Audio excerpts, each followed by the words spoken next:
Everyone, welcome to स्टडीनेटिक। मैं हूं पूजा मेहता और यहां पर आज मैं पढ़ा रही हूं क्लास 11th की बिजनेस स्टडीज, जिसमें मैं आपको बिजनेस सर्विसेज चैप्टर के एनसीईआरटी के क्वेश्चन आंसर्स को एक्सप्लेन करने वाली हूं। इस चैप्टर को मैं ऑलरेडी एक्सप्लेन कर चुकी हूं, यदि नहीं देखे हैं तो प्लेलिस्ट में चले जाना, वहां पर देख लेना। बहुत सारे बच्चों को प्रॉब्लम होती है कि क्वेश्चन आंसर्स को कैसे लिखना है ये उन्हें समझ में नहीं आता है, या किस पैटर्न में लिखना है उन्हें समझ में नहीं आता। तो यहाँ पर जो एनसीईआरटी की बुक के पीछे जो क्वेश्चंस दिए हैं हर चैप्टर के, उन्हें मैं एक्सप्लेन कर रही हूँ कि किस तरीके से आप उन्हें लिख सकते हैं। कोई ज़रूरी नहीं है कि बुक में जो क्वेश्चन 2 मार्क्स के दिए हुए हैं या शॉर्ट आंसर टाइप में दिए हुए हैं, एग्जाम में वो शॉर्ट आंसर्स में ही पूछे जाए। हो सकता है उन्हें लॉन्ग आंसर्स में भी पूछ लें, या हो सकता है उन्हें घुमा फिरा के पूछ लें। तो यहाँ पर मैं हर क्वेश्चन को लिखने का पैटर्न बताऊंगी और फिर उन्हें किस तरीके से लिखना है ये भी बताऊंगी। तो बिना देरी किए स्टार्ट करते हैं किसके साथ, क्वेश्चन नंबर 1 के साथ। यहाँ पर जो क्वेश्चन नंबर 1 है वो है शॉर्ट आंसर क्वेश्चन। ठीक है, वैसे तो मैंने कोशिश करी है कि जैसे क्वेश्चंस पूछे गए हैं वैसे ही बताऊं, लेकिन कुछ क्वेश्चंस को थोड़ा डिटेलिंग में बता दिया है तो उन्हें आप छोटा करके भी लिख सकते हैं। तो सबसे पहले दिया हुआ है सर्विसेज और गुड्स को डिफाइन करो। सर्विसेज क्या होती हैं? Services refer to the any intangible activity, ऐसी एक्टिविटी जो टेंजिबल नहीं है। यहाँ पर ये किसी भी फिजिकल फॉर्म में प्रोवाइड नहीं की जाती है, ना ही ये टचेबल होती है। ये सिर्फ जो प्रोवाइड करता है उसको और जो उस सर्विस को ले रहा है उसके बीच की होती हैं। जैसे क्या एग्जांपल है सर्विसेज का? Teaching service, communication service and legal service. जैसे मैं आपको पढ़ा रही हूँ, मैं आपको कुछ दे नहीं रही हूँ, ना आप मुझसे कुछ खरीद रहे हो, बस मैं अपनी सर्विस आपको प्रोवाइड कर रही हूँ। तो ये क्या कहलाती है? सर्विस कहलाती है। इसे आप चाहो तो छोटा और चाहो तो डिटेल में बता सकते हो। नेक्स्ट है goods. Goods refer to the object to the tangible and have a physical appearance. देखो, कोई भी गुड्स हम खरीदने चाहते हैं, सपोज हम मोबाइल फोन खरीदने चाहते हैं या बुक खरीदने जाते हैं, तो वो हमें फिजिकल फॉर्म में मिलती है, हम उसे टच करके अपने घर लेकर आते हैं। तो वो सारी चीजें क्या कहलाती हैं? गुड्स कहलाती हैं। और सर्विसेज जो फिजिकल फॉर्म में नहीं है, इंटेंजिबल हैं, वो सारी सर्विसेज कहलाती हैं। इनके चाहें तो आप एग्जाम्पल और पढ़ाकर भी बता सकते हैं। What is E banking and what is the advantage of E banking? देखो, आज के टाइम में इंटरनेट एंड ई कॉमर्स बहुत ही ज़्यादा इम्पॉर्टेंट बन गया है। हमें कोई भी ट्रांजेक्शन करना है तो हम ई बैंकिंग का यूज़ करते हैं। छोटे छोटे से हमें कोई भी काम करना है तो हम जी पे, फ़ोन पे का यूज़ करते हैं। जब हमें बड़े ट्रांजेक्शन करना है तो हम अपने अकाउंट से दूसरे अकाउंट में पैसा ईजिली ट्रांसफ़र कर सकते हैं। तो सभी चीज़ों के लिए ई बैंकिंग का यूज़ होने लगा है। तो यहाँ पर ये इसे virtual banking another delivery channel of consumer, मतलब ये एक तरह से वर्चुअल बैंकिंग है। किसी भी व्यक्ति की इसमें नीड नहीं होती है, ठीक है ना। हर व्यक्ति के अकाउंट्स की डिटेल डली होती है कंप्यूटर में। वो जब चाहे अपना अकाउंट का बैलेंस देख सकता है, अपने अकाउंट में से पैसा किसी और के अकाउंट में ट्रांसफर कर सकता है। पहले क्या होता था, बैंक जाना पड़ता था, उनको बताना पड़ता था कि हमें इस व्यक्ति को पैसा ट्रांसफर करना है। अब इसकी नीड नहीं होती, सारा काम ई बैंकिंग के थ्रू होता है, ठीक है ना। देखो, सिंपल टर्म में कहा गया है internet banking means any user of PC and browser can get connected to the bank website and perform any of the virtual banking function available of any of bank service. ठीक है, वही चीज़ को detail में आप समझा देना। अब यहाँ पर इसमें ह्यूमन की नीड नहीं होती, मैंने बता ही दिया। इसके बेनिफिट क्या है? यहाँ पर डिजिटल पेमेंट और promote transparency and the financial statement. देखो, हमने यदि पैसा किसी को ट्रांसफर करना है और हमें ऐसा लग रहा है कि हम उसे जो पैसा ट्रांसफर करेंगे हो सकता है से हमें नुकसान हो जाए, और या हो सकता है बैंक उस पर ज़्यादा इंटरेस्ट ले रहा है, तो वो क्या कर सकते हैं, हम इसमें ट्रांसपेरेंसी देख सकते हैं कि किस तरीके से ये काम हो रहा है। जो ई बैंकिंग है उसकी सर्विस 24 आवर्स 360 डेज हमेशा ही ओपन रहती है। आप कभी भी पैसा ट्रांसफर यहाँ से कर सकते हैं।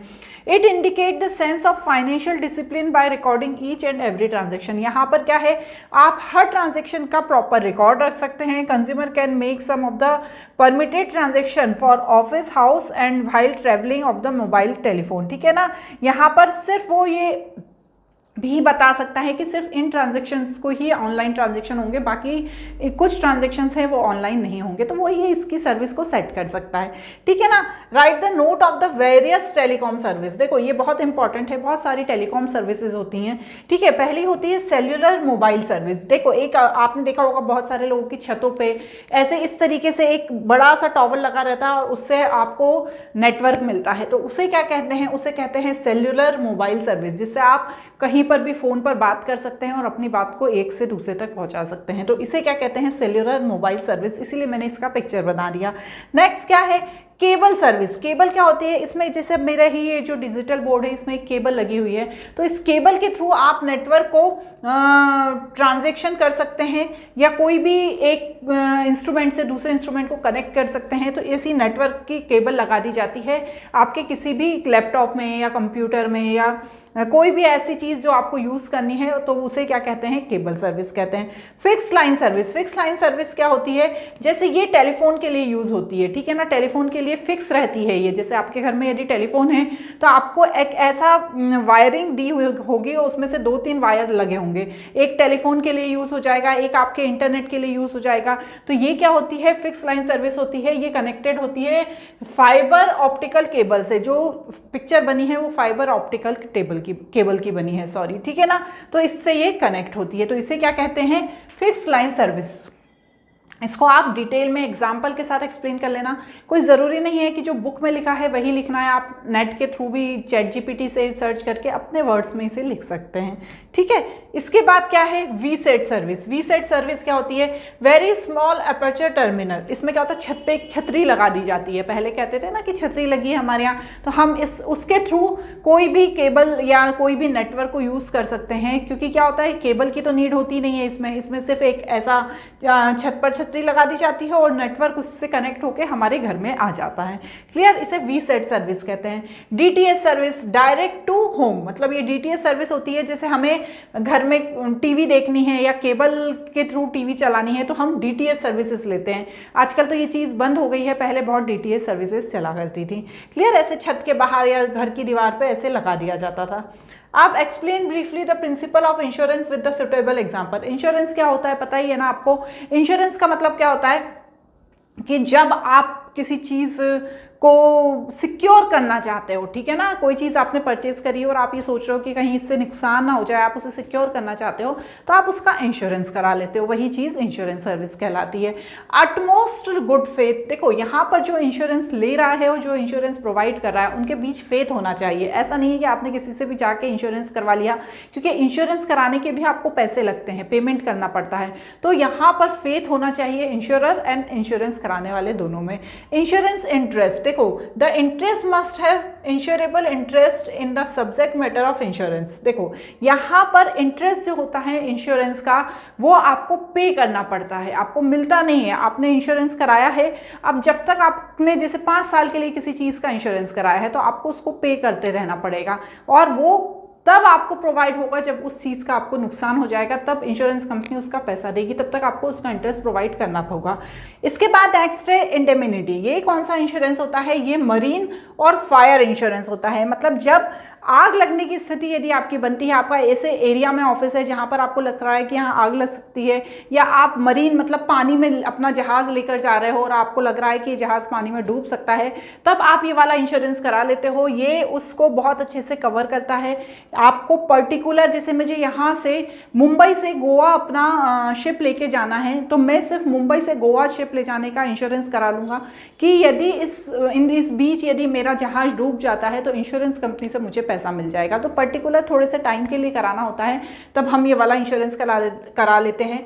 प्रॉक्सिमेट कॉस्ट, देखो प्रॉक्सिमेट कॉस्ट का क्या मतलब होता है, यहाँ पर ये लिखा होता है क्लियरली कहाँ पर लिखा होता है, जो आप इंश्योरेंस जो हमारे अब पेपर तैयार होता है उसमें क्लियरली लिखा होता है कि सिर्फ इस नुकसान से का ही आपको इंश्योरेंस कंपनी पैसा देगी, ठीक है, उसके अलावा नहीं देगी। जैसे आपने ये देखा होगा कि आप जब अपना मेडिकल का इंश्योरेंस कराते हैं तो आपने देखा होगा कि कुछ हॉस्पिटल्स के नाम उसमें प्रोवाइड किए जाते हैं कि यदि आप इस हॉस्पिटल में एडमिट हुए तो आपको आपकी बीमारी का पैसा मिल जाएगा, लेकिन इसके अलावा आप किसी दूसरे हॉस्पिटल में एडमिट होते हो तो आपको उसका पैसा नहीं मिलेगा। तो वही प्रॉक्सिमेट कॉस्ट होता है, जिसमें आपको क्लियर पॉलिसी लिखी होती है कि कब आपको इंश्योरेंस का पैसा मिलेगा, ठीक है। सब्रोगेशन बहुत अच्छा टॉपिक है। सब्रोगेशन का मतलब होता है कि जैसे सपोज मेरी एक कार थी, उसका मैंने इंश्योरेंस कराया था और वो कार मेरी चोरी हो गई, और मैंने जब इंश्योरेंस कराया था उसमें लिखा था कि यदि मेरी कार चोरी हो जाएगी तो उसका पैसा कहाँ से मिलेगा मुझे? इंश्योरेंस कंपनी से। अब कार आपकी चोरी हो गई, इंश्योरेंस कंपनी ने आपको पैसा दे दिया। अब थोड़े समय बाद पुलिस आपको कॉल करती है और कहती है कि जो आपकी चोरी हुई कार थी वो वापस मिल गई है, अब आप अपनी कार ले जाइए। तो वो कार अब आप नहीं रख सकते, वो कार रखेगी इंश्योरेंस कंपनी, और इंश्योरेंस कंपनी उस कार से जितना भी पैसा मिलेगा वो अपने पास रखेगी, क्योंकि वो आपको पैसा दे चुकी है। तो ये एक सब्रोगेशन होता है जो हर इंश्योरेंस कंपनी साइन करवाती है, ठीक है ना। यही चीज़ बताई गई है। Explain warehousing and its function. Warehousing क्या होता है? देखो बच्चों, ये होता है, देखो इतना बड़ा मैंने पिक्चर इसीलिए ले लिया था, ये पूरा वेयर हाउस है, ठीक है। इस वेयर हाउसिंग में क्या बताया गया है कि जैसे हमने कोई प्रोडक्ट बनाया, सपोज मैंने कार बनाई, कार बनाने के बाद मैं क्या आज कार बनाऊंगी और कल मेरी कार सेल हो जाएगी, या मैंने कोई ऐसा प्रोडक्ट बनाया जो मुझे कुछ टाइम बाद सेल करना है। सपोज यहाँ पे जैसे ग्रॉसरी की पिक्चर्स लगी हुई हैं, तो बहुत सारी ग्रॉसरी होती है जो ऐसी होती है जो तुरंत सेल नहीं होती, लॉन्ग टर्म तक चलती है, तो उन्हें मुझे स्टोर करने के लिए किसी जगह की तो ज़रूरत होगी। तो यहाँ पर उस जगह को कहा जाता है वेयर हाउसिंग। ये बहुत बड़ी होती है, यहाँ पर बहुत सारी चीज़ें रखने की सारी फैसिलिटी होती है, और आप अपना सामान जब प्रिपेयर कर रहे हो और प्रिपेयर करने के बाद जब कस्टमर को सेल कर रहे हो, उसके बीच का जो ड्यूरेशन होता है उसको कहाँ पर रखते हो? उस प्रोडक्ट को आप वेयर हाउस में रखते हो। क्लियर? आपने देखा भी होगा, आप जब कभी बहुत सी बार हाईवे पे निकलते हो कि बड़े बड़े वेयर हाउस बने होते हैं, ऐसे खाली प्लॉट रहता है, उस पर बड़े बड़े से वाइट कलर के वेयर हाउस बने होते हैं। आप कभी कभी अपने पेरेंट्स से पूछते भी होंगे कि ये क्या है। तो ये वो चीज़ होती हैं जिनमें आप सामान को स्टोर करके तब तक रख सकते हो जब तक वो कंज्यूमर तक पहुंच ना जाए। क्लियर? अब यहाँ पर क्या है? कंसोलिडेशन। कंसोलिडेशन क्या होता है?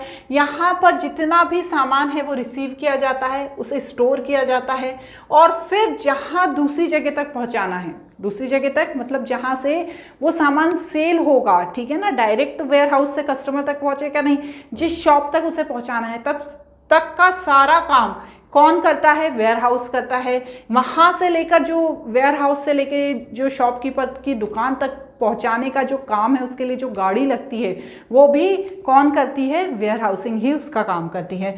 Break the bulk. Break the bulk का मतलब क्या है? The warehouse perform a function dividing to bulk quantity of goods receive from the production plant into the smaller quantity.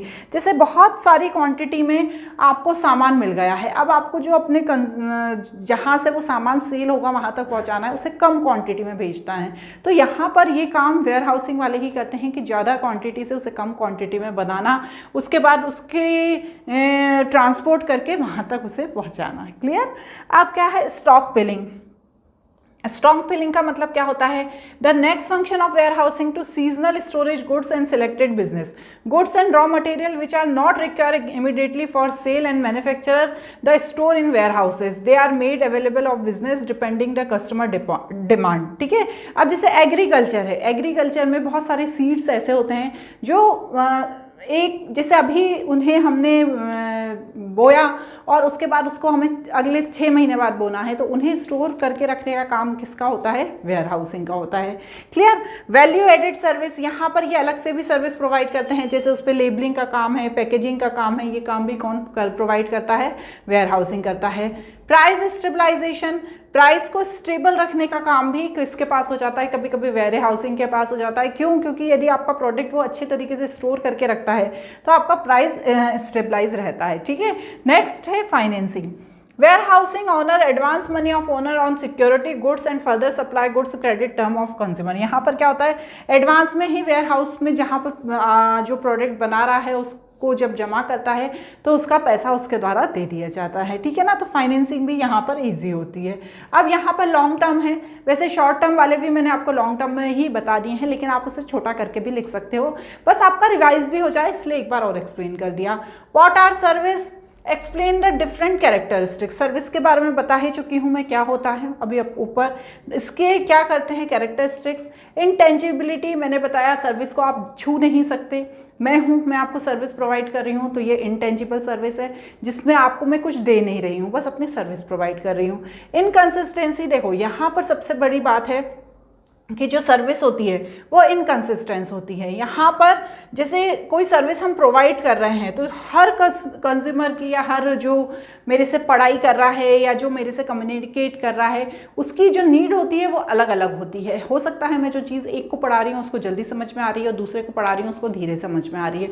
तो यहाँ पर क्या है ना, इनकंसिस्टेंसी भी बनी हुई रहती है। इनसेपरेटिबिलिटी मतलब क्या होता है, यहाँ पर आप कोई भी प्रोडक्ट तो क्या होता है जैसे आपने बनाया उसको आपने 1 महीने बाद सेल कर दिया, लेकिन यहाँ ऐसा नहीं होता है। जब मैं सर्विस प्रोवाइड कर रही हूँ तब आपको अवेलेबल रहना पड़ेगा, तभी आपको वो चीज़ समझ में आएगी। यदि आप बाद में किसी से सुन के या समझ लोगे तो नहीं आएगी, तो आपको वहाँ पर अवेलेबल रहना ही पड़ेगा। ठीक है, नेक्स्ट है इन्वेंट्री लॉस। यहाँ पर किसी तरह का कोई इन्वेंट्री लॉस ही नहीं होता, क्यों? क्योंकि कोई इन्वेंट्री नहीं होता, ये इंटेंजिबल एसेट्स है। ठीक है ना।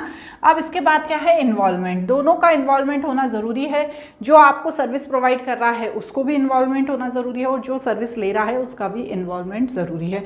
Explain the function of commercial bank with the example of each. देखो कितने तरह के होते हैं जो फंक्शन होते हैं किसके, कमर्शियल बैंक के, वो 2 तरह के होते हैं, primary function and secondary function. Primary function में फर्स्ट है एक्सेप्ट डिपॉजिट। देखो यहाँ पर यदि आपका कोई कंज्यूमर आया बोला कि हमारे पैसे आप बैंक में जमा कर लो, तो आप पहले ये देखोगे कि आप उसका अकाउंट आपके बैंक में है या नहीं। यदि नहीं होगा तो आप अकाउंट ओपन करोगे और उसके पैसे जमा कर लोगे।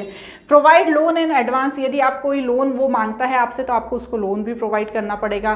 क्रेडिट कैश भी देना पड़ेगा। बैंक अकाउंट यदि आपके पास खुला हुआ है और वो आपसे कुछ पैसा उधार लेना चाहता है, ठीक है, तो वो भी आपको प्रोवाइड करना पड़ेगा। सेकेंडरी फंक्शन क्या है, डिस्काउंटिंग बिल ऑफ एक्सचेंज। यहाँ पर आपको बिल ऑफ एक्सचेंज की भी सुविधा प्रोवाइड की जाती है। बिल ऑफ एक्सचेंज का मतलब ये होता है, ये एक रिटर्न एग्रीमेंट होता है जिसमें क्या होता है, ये लिखा होता है कि जैसे 2 व्यक्ति हैं, एक सेलर है एक बायर है। सेलर ने कोई सामान सेल किया तो बायर ने उसको खरीदा, पर बायर ने ये बोला कि अभी मैं इसका पेमेंट नहीं करूँगा, मैं आपको एक बिल दे देता हूँ, आप उस बिल के थ्रू बाद में उसे रिसीव कर लेना। तो वो ओके कर देता है। तो अब वो बिल 3 महीने बाद का मिलता है। 3 महीने बाद जाकर वो बैंक में जब पैसा जमा करता है या वो बिल देता है तो 3 मंथ बाद वो उसका पैसा उसको मिल जाता है। क्लियर। नेक्स्ट है ओवरड्राफ्ट फैसिलिटी। देखो जैसे मेरा अकाउंट है, मेरे अकाउंट में 5 लाख रुपए हैं।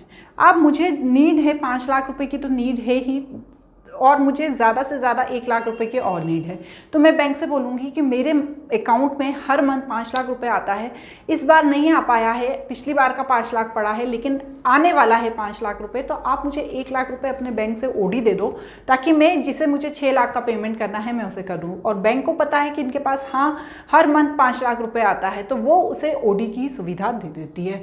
नेक्स्ट है purchasing and selling of security. Securities का क्या मतलब होता है, हम जब शेयर्स खरीदते हैं तो शेयर्स को परचेज और सेल करने का काम भी यहाँ पर होता है। लॉकर फैसिलिटी, आप अपना गोल्ड वगैरह लॉकर में जाकर रखते हो, बैंक में रखते हैं कि नहीं आपके पेरेंट्स, तो वही चीज़ यहाँ पर बताई गई है। Various facility offer by the Indian postal department. देखो पोस्टल डिपार्टमेंट बहुत ईजी है, पोस्ट करते हैं हम कोई फैसिलिटी, हम कोई जैसे चिट्ठी पोस्ट करना है या हमें कुछ कुरियर करना है तो हमें क्या क्या फैसिलिटी प्रोवाइड करती है, कौन, postal service, Indian postal department. Mail facility, आप मेल कर सकते हो, आजकल तो मेल का टाइम आ गया है, ऑनलाइन मेल कर सकते हो। उसके बाद रजिस्टर्ड पोस्ट, आप क्या करते हो, ये फैसिलिटी इंश्योर करती है कि जो मेल है वो जिसके नाम हमने भेजा है उसे डिलीवर हुआ है या नहीं। क्यों, यदि ऐसा नहीं होता है तो जो हमने पोस्ट किया है वो वापस हमारे पास आ जाता है, ऐसा नहीं है कि इधर उधर फेंक के आ जाते हैं, हाथ में देकर आते हैं।